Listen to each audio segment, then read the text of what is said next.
Kia ora.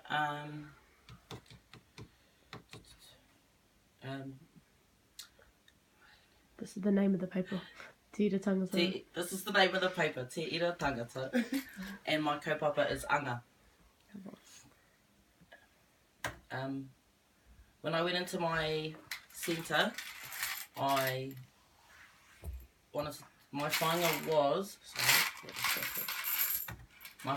to teach the children how to mihi and acknowledge tangaroa and all things underneath the water. And I wanted to teach them a karakia.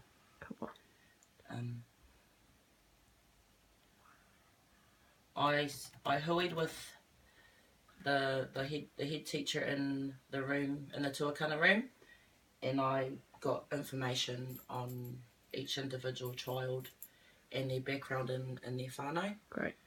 So this boy here, he's 4 years old and he comes from quite a big family. So, he came from quite a big family and he's Māori and Pākehā. This boy is also 4 years old, but he's just one of 2 children and he's also Māori. And this kōtero is an only child and she's 3, but mummy's hapu. So I asked if I could work in a small group with just the 3, because going into a centre where you don't work, it's kind of hard to teach children that you don't, or that don't know you, more or less. Great. So yeah, my understudy was the 3 just by themselves. I might just stay up there actually. With this first boy, with Te Kohatu, who comes from a big family, he was quite willing to... No, he wasn't willing to partake in all the activities. He was quite a playful child. He would always go to the back and be hoha and do handstands instead of participating in the activity at hand. Yep. So, but I actually did. So I ended up having a hui with the other kaiako and trying to come up with different ways that we could get Te Kohatu to learn the karakia. And I had a hui with his tauako, and I found out that his favourite space to be was in the sandpit. So I took a small rōpū to the sandpit and we would just go over and repeat the karakia.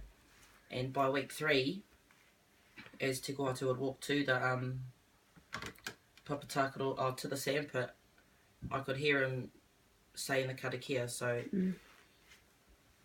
planning and sitting with the other kaiako and asking them to help me out and teaching him actually proved to be more effective than trying to just teach him by myself. Yeah. Yeah. With Rewi Dean, he was quite a boisterous child, so he's very independent, very open, and always willing to learn. So he took more of the tuakana role when it came to this activity. To learning the karakia at Whāraki, because I based it at Whāraki i te timatanga, i te timata o te ata. So in the morning wā karakia, and the first week he was very observant. He visually looked at the kaiako that was teaching the karakia, and he participated in the aringa in week 2 because he was just not picking all the kupu up, so the aringa actually helped him get through that. And by week 3, he had it down to a T, and he took it home and he started teaching his whānau the karakia. Awesome. Te Aorangi, she's still in the learning process. Week 1, she was just not interested. Week 2, I huied with the other kaiako to see if maybe she was a bit more comfortable learning from another kaiako. So I took the end of the first week to hui with the other kaiako, to teach them the karakia, and to maybe awhi te aorangi and learning how to say the karakia with confidence by herself. Awesome. By week 3, she still wasn't quite fully saying the words or doing the aringa. So at the beginning of this week, I ended up asked to have a kōrero with her parents to see if they could awhi at home and teaching her the karakia. And they were very supportive in that.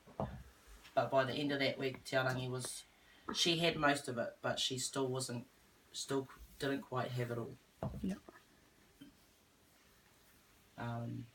So yeah, with her, I used a lot of macro systems and trying to awhi and support her in learning this specific karakia. Awesome. And in my analysis, I did go into this kaupapa trying to handle it by myself. Yeah. After the first week, it proved not to be effective.